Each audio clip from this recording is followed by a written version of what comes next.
Boa noite, meu nome é Heitor Hiromichi do Nascimento e eu vou falar um pouquinho hoje sobre a análise do efeito agudo da caminhada, corrida e avanço diagonal na mobilidade do quadril em atletas de futebol masculino. Bom, falando aqui um pouquinho da introdução, sabes que o futebol é amplamente conhecido como um dos esportes mais difundidos do mundo, né? Mais praticados também. E sabes também que os movimentos de rotação, aceleração e desaceleração exigem muito da mobilidade do quadril dos atletas, fator que é determinante para a prevenção de lesões e melhora do desempenho atlético. Com isso, o objetivo do estudo foi de aprofundar a compreensão do efeito agudo do aquecimento sobre a melhora da mobilidade do quadril em atletas de futebol. Aqui no objetivo, o objetivo principal do estudo foi avaliar o efeito agudo do aquecimento na mobilidade da articulação do quadril dominante em atletas profissionais de futebol masculino, como já dito anteriormente. Aqui nos métodos, a amostra foi composta por homens, somente homens, com N igual a 13, então 13 homens. A avaliação foi feita para e pós-intervenção da mobilidade do quadril dominante para abdução e rotação interna. Os testes utilizados foram o PHA 90 graus, o PHA e o teste de rigidez passiva da rotação interna do quadril, o RPQ. O protocolo de aquecimento foi composto por 3 atividades, separado em três atividades, com 5 minutos cada: caminhada, corrida e avanço diagonal bilateral, com repetição de 10 vezes cada lado. A intensidade foi controlada pela zona alvo da frequência cardíaca máxima, então FC max, de 55% a 65% para a caminhada e 75% a 85% para a corrida. Então, essa fase aqui do protocolo foi dividida em 3 etapas, com 5 minutos cada: 5 minutos caminhando, 5 minutos correndo e 5 minutos do avanço diagonal bilateral, com repetição de 10 vezes cada lado.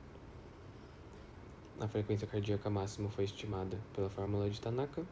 Os dados apresentaram distribuição normal, conforme o teste Shapiro-Wilk, e foi utilizado o teste TED-Student pareado para comparar a mobilidade de quadril pré e pós-intervenção, seguido de índice de Cohen para quantificar a magnitude do efeito.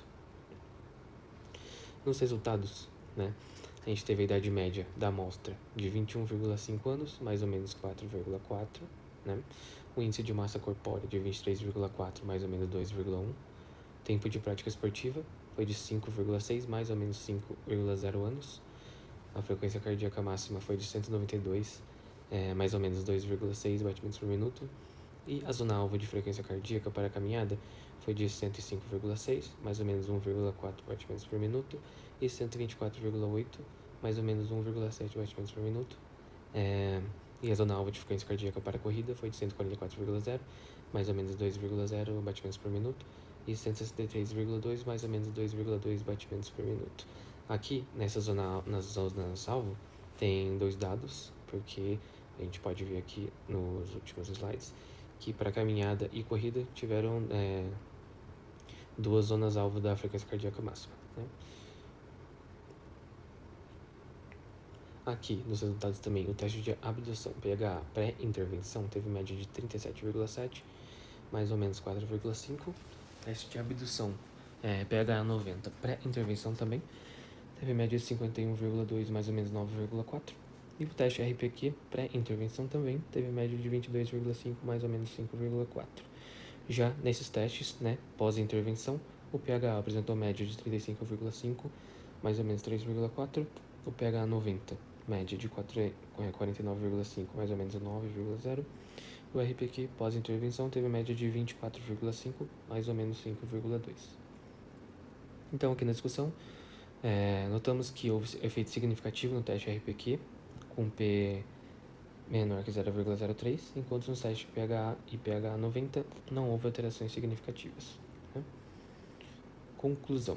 Concluímos então que o protocolo de aquecimento aumentou a mobilidade para a rotação interna de quadril dominante, enquanto que para a mobilidade de abdução de quadril, nos testes de PHA e PHA 90, não houve alterações significativas.